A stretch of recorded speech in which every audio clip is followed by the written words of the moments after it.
வணக்கம். வணக்கம் ப்ரோ. நான் உங்கள்ட்ட ஒரு விஷயம் கேட்கணும் ப்ரோ. நாகார்ஜுனா அப்படின்னா உங்களுக்கு என்ன விஷயம் ஞாபகம் வரும்?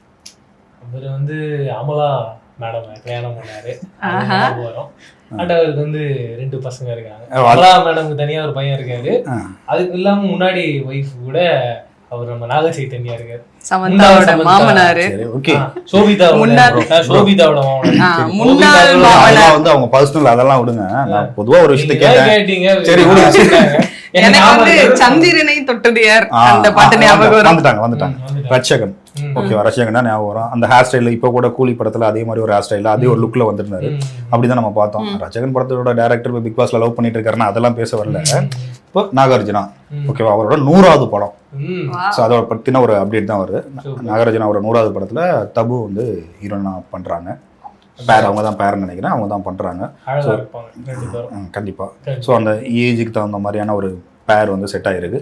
ஸோ இப்போ 100வது படம் வந்து கன்ஃபார்ம் ஆகிருக்கு. ஸோ அதை பற்றின என்ன படம், யார் டேரக்டர், ஸோ யார் ப்ரொடியூசர், என்ன டைட்டில் அப்படிங்கிறதெல்லாம் இனிமேல் தான் சொல்லுவாங்க.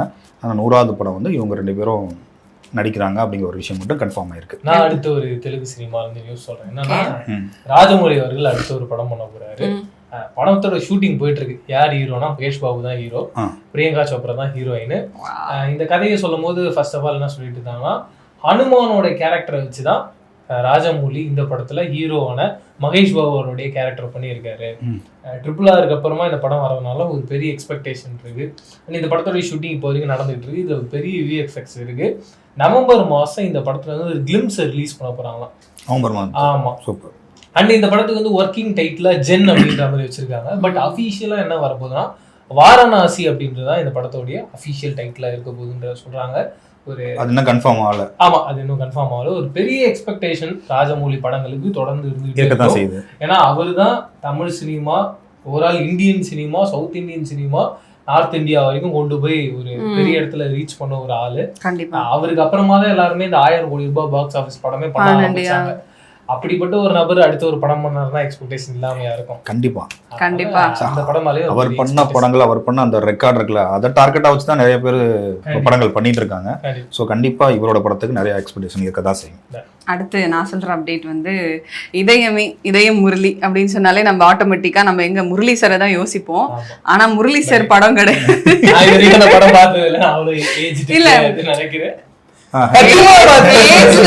தாண்டி இதயம் முரளி அப்படின்னு சொன்னாலே எல்லாருமே வந்து முரளி அவர்களை தான் சொல்லுவாங்க. இப்ப அதர்வா, அவரோட பையனான அதர்வா வந்து இதயம் முரளி அப்படிங்கிற படத்துல வந்து நடிச்சுக்கிட்டு இருக்காரு. அந்த படத்துக்கான கடைசி இறுதி ஷூட்டிங் இருக்குல்ல, அது USA நடக்க போகுது அப்படின்னு சொல்லியிருக்காங்க. இந்த படம் 2026 ஃபெப்ல ரிலீஸ் ஆக போகுதுன்னு சொல்லியிருக்காங்க. இந்த படத்தோட கேஸ்ட் அண்ட் க்ரூவே வந்து ரொம்ப பெருசா இருக்கு. கயாது லோகர் இருக்காங்க, நிகாரிகா இருக்காங்க, ரக்ஷன் இருக்காரு, அப்புறம் பரிதாபங்கள் தமன் இருக்காரு, பரிதாபங்கள்ல இருந்து டிராவிட் இருக்காரு, இன்னும் பெரிய பட்டாளங்கள் இந்த படத்துல நடிக்கிறாங்க. சோ இந்த படம், அது அப்பாவோட பேர் இதயம் முரளின்னு வேற வச்சிருக்காரு.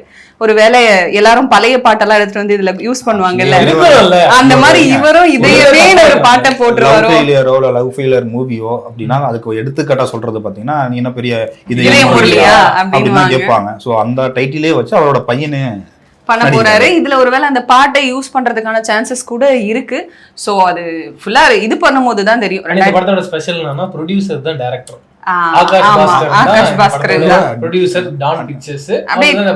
தமன் நடிக்கவும் செய்யறாரு, இசையும் பண்றாரு. சோ அப்படியே டபுள் டமாக்காவா இருக்காங்க எல்லாரும். அதனால இந்த படமே எப்படி இருக்க போகுதுன்ற ஒரு எதிர்பார்ப்பு இருக்கு. கண்டிப்பா. ப்ரோ, அடுத்த அப்டேட் என்னன்னு பாத்தீங்கன்னா, நலன் குமாரசாமியோட டைரக்ஷன்ல கார்த்தி ஒரு படம் பண்ணிட்டு இருந்தாருல, வா வாத்தியார் அப்படிங்கிற ஒரு படம். எனக்கு தெரிஞ்சு ஒரு 2-3 வருஷமா பண்றாங்க ப்ரோ. அதை ஆமா, ரொம்ப காலமா போயிட்டு இருந்துச்சு. இப்போ வந்து அதை கொஞ்சம் கரை சேர்த்துட்டாங்க. அப்படியே ஆமா, டிசம்பர் 5ஆம் தேதி படம் ரிலீஸ் ஆக போகுது, வேர்ல்டு வைல்டு ரிலீஸ் ஆக போகுதுன்னு ஒரு அனௌன்ஸ்மெண்ட் வந்துருச்சு. ஸோ அது ரொம்ப நாளா ஓடிட்டு இருந்த கப்பல் எனக்கும் அந்த படம் ஒரு பெரிய எக்ஸ்பெக்டேஷன் ப்ரோ. அவர் அந்த சூதுகவும் படம்லாம் அந்த டைமே தமிழ் சினிமா பயங்கர ஃபிளேவரா இருந்தது. ஒரு பக்கம் ரஞ்சித் சார், இந்த பக்கம் நலன் அப்படின்னு சொல்லிட்டு பயங்கர ஃபிளேவர்ஃபுல்லான டைரக்டர்ஸ். பிரேமா இருக்கட்டும், எல்லாருமே அப்பதான் படம் பண்ணாங்க. ஈவன் விஜய் சேதுபதி கூட நலன் குமாரசாமி பத்தி சொல்லியிருப்பாப்ல, எல்லாமே அவரோட தான், நான் எதுவுமே பண்ணல. ஸோ அவர் அந்த மாதிரி ஒரு டைரக்டர் சொல்லியிருப்பாப்ல, சூப்பரா இருக்கும். இந்த படமும் பெரிய எக்ஸ்பெக்டேஷன்ஸ் இருக்கு. அது கண்டிப்பா அது நிறைவேறும்னு நான் நினைக்கிறேன். பார்ப்போம். டெஃபினெட்லி. கண்டிப்பா. பேய் படம் அப்படின்னு சொன்னாலே யார் மூஞ்சி முன்னாடி வந்து நிக்கும்? ராகவா லாரன்ஸ் அவரோட மூஞ்சி தான் முன்னாடி வரும். காஞ்சனா 4 பிளான் எல்லாம் முடிஞ்சிருச்சு. ஒரு பெப்பி சாங் ஒண்ணு எடுக்க போறதா சொல்லியிருக்காங்க. அந்த சாங்ல வந்து பூஜா ஹெட்ஜே இருக்க போறாங்க. அவங்க கூட நோரா ஃபட்டேயும் இருக்க போறதா சொல்லியிருக்காங்க. நோரா ஃபட்டே பாலிவுட்ல பயங்கர கலக்கலா டான்ஸ் ஆடுவாங்க. நோராவும் பூஜாவும் இந்த படத்துல ஹீரோயினா நடிக்கிறாங்க. அது இல்லாம வேற யாரோ இருக்காங்க. அது இல்லாம வந்து நம்ம நேஷனல் கிரஷ் வந்து கோஸ்டா நடிக்க போறதா பேச்சுவார்த்தைகள் நடக்குது. என்ன ப்ரோ வேணும்? அவங்க வந்து நடிக்க போறாங்க அப்படின்னு சொல்லியிருக்காங்க. ஆக்சுவலா அந்த காஸ்டியூம் க்ரூவுக்கே வந்து டப்பு வேற லெவல்ல எகிரும் போல இருக்கு ப்ரோ. லாரன்ஸ் மாஸ்டர் ஒரு வாட்டி காஞ்சனா பண்ணும்போது ஈஸியா 100 crore பாக்ஸ் ஆபீஸ் பண்றாரு ப்ரோ. வெறும் இங்க தமிழ்ல மட்டும் அது ஹிட் ஆனா பரவாயில்ல, அவருக்கு தெலுங்குலயும் பெரிய ஃபேன்ஸ். கண்டிப்பா 2 ஸ்டேட்டையும் ஈஸியா ரீச் பண்ணிடுறாரு. அதுக்கப்புறமா என்ன பண்றாரு, அதே கதையை ஹிந்தியில போய் பண்றாரு அக்ஷய்குமார் வச்சு. அங்கேயே அது பிளாக் பஸ்டர் ஹிட் ஆகும். எனக்கு தெரிஞ்சு லாரன்ஸ் மாஸ்டர் காஞ்சனா குரூப்பை மட்டும் வச்சு எப்படியும் ஒரு 1000 கோடி ரூபாய் சம்பாதிச்சிருப்பாரு. கண்டிப்பா அவர் எடுத்த எல்லா காஞ்சனாவுமே ஹிட் ஆயிட்டு போகுது இல்ல. அதனால இந்த கான்செப்ட்ல நேஷனல் கிரஷ் வேற பேய நடிக்க போறாங்க. பிளஸ் நோரா ஃபட்டே, பூஜா ஹெட்ஜே இருக்காங்க. இந்த படம் வந்து அந்த ஷூட்டிங் எல்லாம் போயிட்டு இருக்கு. எப்போ ரிலீஸ் ஆகும் அப்படிங்கிற அறிவிப்பு வந்து லேட்டரா வரும் அப்படின்னு சொல்லியிருக்காங்க. கண்டிப்பா வெயிட் பண்ணி பார்ப்போம். கண்டிப்பா. அண்ட் கவின் ஒரு ப்ராமிசிங்கான ஹீரோவா அடுத்தடுத்து படம் பண்ணிட்டு இருக்காரு. ரீசெண்ட் டைம்ஸ்ல கூட கிஸ்னு ஒரு படம் கேள்விப்பட்டது உண்மையா? என்னது? நான் கேள்விப்பட்டது உண்மை. உங்களுக்கும் தெரியும்? அது தெரியும், எல்லாருக்கும் தெரியும். அது உண்மைதான். நயன்தாரா கவினோட பேரா? அதுதான் ப்ரோ ஆபீஷியலா போஸ்டர் ரிலீஸ் பண்ணிட்டாங்க. இல்ல ப்ரோ இந்த படம் ஆரம்பிக்கும் போது அதான் ப்ரோ சொன்னாங்க, கவினோட பேரா தான் நயன்தாரா நடிக்கிறாங்க. அண்ட் இந்த கதையே எப்படி அவங்க எழுதியிருக்காங்கன்னா, ஒரு ஏஜ்டான ஒரு பொண்ணு ஒரு சின்ன பையன் லவ் பண்றான். ஏன்னா இப்ப நீங்க ஜென்சி கிட்ஸ் எடுத்துக்கிட்டீங்கன்னா நிறைய பேரு எல்லாரும் அப்படிதான் இருக்காங்க. அவங்கள விட ஒரு 5 வயசு பெரிய பொண்ணை லவ் பண்றது, ஒரு 10 வயசு தாண்டி 5 இவங்க ஆன்டி லவ்ஸ் அங்கிள் லவ்ஸ் அந்த மாதிரி நான் சொல்லல. அந்த மாதிரி ஒரு 2-3 வயசு நம்ம காலேஜ் சீனியர் லவ் பண்ணுவோம்ல, அந்த மாதிரி நான் சொல்றேன். நம்ம கூட கொஞ்ச நாளைக்கு முன்னாடி பார்க்கலையா நம்ம கண் கூட, அது மாதிரி அந்த மாதிரி ரைட். அப்படிப்பட்ட ஒரு லவ்வா தான் இந்த கதையில வந்து இருக்க போகுது. நயன்தாரா அவர்கள் வந்து 2 வயசு 3 வயசு கவின் அவர்களோட பெரியவங்களா இருக்க போறாங்க. அப்ப கவினுக்கு வந்து அவங்க மேல லவ் வருது. அந்த லவ் டிராவல் எப்படி போக போகுது அப்படின்றத இந்த படத்தோட கதை. டைரக்டர் வந்து விஷ்ணு ஏடவன். முன்னாடியே பண்ணிட்டாங்க ப்ரோ. வல்லவன் படம். வல்லவன் ப்ரோ வெரி நீங்க சொல்லி இந்த கதை அப்படி இருக்காதுன்றாங்க. ரொம்ப ஸ்வீட்டா ரொம்ப அழகா இருக்கும். ஏன்னா விஷ்ணு ஏடவன் வந்து ஒரு லிரிசிஸ்டாவும் ரொம்ப சூப்பரா ஒர்க் பண்ணியிருக்காரு. லோகேஷ் கனகராஜ் கூட அசிஸ்டண்டா ஒர்க் பண்ணியிருக்காரு. அவருடைய படங்களே நிறைய பாடல்கள்லாம் எழுதியிருக்காரு. இப்போ இந்த படத்தையும் ரொம்ப அழகா எடுத்திருக்காருன்னா, இந்த படம் முடிச்சுட்டு ஒரு யாரை டைரக்ட் பண்ண போறாருன்னா விக்ரம் கதை சொல்லியிருக்காங்க. அதையும் லாக் பண்ணிட்டாங்க. அதனால ரைட்டான அடுத்தடுத்த சம்பவங்கள் அவர்கிட்ட இருந்து வர. ரொம்ப நாளா விக்ரமும் அரைப்படல் அடிச்சிட்டு இருக்காரு. ஆமா ப்ரோ, ரொம்ப கஷ்டமா இருக்கு ப்ரோ, பார்க்கவே முடியல நம்மளால. சோ அவருக்கு ஒரு நல்ல ஒரு படம் வரணும்ங்கறதா எல்லாரோட எதிர்பார்ப்பு. கண்டிப்பா கமல் சாருக்கு அப்புறமா அந்த இடத்துல நம்ம ஒருத்தரை உட்கார வச்சு பார்ப்போம்னா கண்டிப்பா விக்ரம். ஏன்னா ஒவ்வொரு படத்துக்கும் ஒரு போடுற எஃபோர்ட் வந்து பயங்கரமா இருக்கும். என்ன சொல்றது, சக்சஸ் ஆகுது ஃபிளாப் ஆகுது அதெல்லாம் கிடையாது. எல்லா படத்துக்குமே எவ்வளவு எஃபெக்ட் போட முடியுமோ அவ்வளவு போட்டு பண்றாரு. அதுக்கான ரிசல்ட் கிடைக்குதா அப்படின்னா இல்ல. ஐல இருந்த சக்சஸ்க்காக வெயிட் பண்றது. அந்த ஐ படத்துல இருந்து அவருக்கு கொஞ்சம் சரிவு தான். அவர் திரும்ப மீண்டு வருவாருன்னு சொல்லி நம்பலாம். கண்டிப்பா ப்ரோ. சிம்புவோட ஆக்டிங்ல, அதாவது நம்ம வெற்றிமாறன் சார் டைரக்ஷன்ல ஒரு படம் ஒண்ணு நம்ம ஷூட் போயிட்டு இருக்காங்க ப்ரோ. நம்ம பசங்க அந்த ப்ரோமோ எப்போ ரிலீஸ் பண்ணுவாங்கன்னு அதான் ப்ரோ. பாத்தீங்கன்னா அது வந்து வடசென்னையோட ஒரு பிரான்ச். அதுக்கு அந்த கதைக்குள்ள இருக்கிற ஒரு பாட்டு தான் அந்த கதை அப்படின்னு சொல்லியிருந்தாங்க. அதுக்கு அரசன் கூட டைட்டில் வச்சிருந்தாங்க. ஸோ அதில் வந்து பார்த்தீங்கன்னா சிம்புவோட பேரா 2 பேர் நடிக்கிறாங்க ப்ரோ. ஒன்று வந்து சாய் பல்லவி, இன்னொன்று சமந்தா. வேற மாதிரி இல்ல, நல்ல காம்பினேஷன் எல்லாமே அல்டிமேட்டா இருக்கு bro. Vetrimaaran, STR, Samantha, Sai Pallavi, triple S வேற மாதிரி இல்ல. இந்த படம் ஆக்சுவலி வந்து வெற்றிமாறன் சிம்பு காம்போ அப்படிங்கும்போது இதுக்கே ஒரு பயங்கரமான ஒரு எக்ஸ்பெக்டேஷன் இருந்துச்சு. ஸோ இப்போ இவங்களும் உள்ள இருக்காங்க, ஆட் ஆயிருக்காங்க அப்படிங்கும்போது வேற மாதிரி இருக்கு. இந்த படத்துக்கு ஃபர்ஸ்ட் மியூசிக் டைரக்டரா ஜிவி இருந்தார். அண்ட் இப்போ மாத்தி இருக்காங்க, அனிருத் பண்ண போறாங்க. அந்த அனிருத்தோடைய பிறந்தநாள் அன்னைக்கு தான் இந்த ப்ரோமோ வரப்போகுதுன்னு சொல்றாங்க.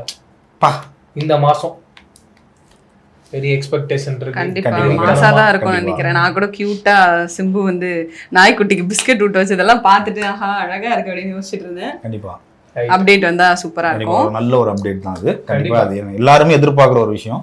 வேற மாதிரி வரப்போகுது. Super bro. இப்போ ஜிவி பத்தி பேசணும், அதனால ஜிவியோட ஒரு அப்டேட் கொடுக்குறேன்.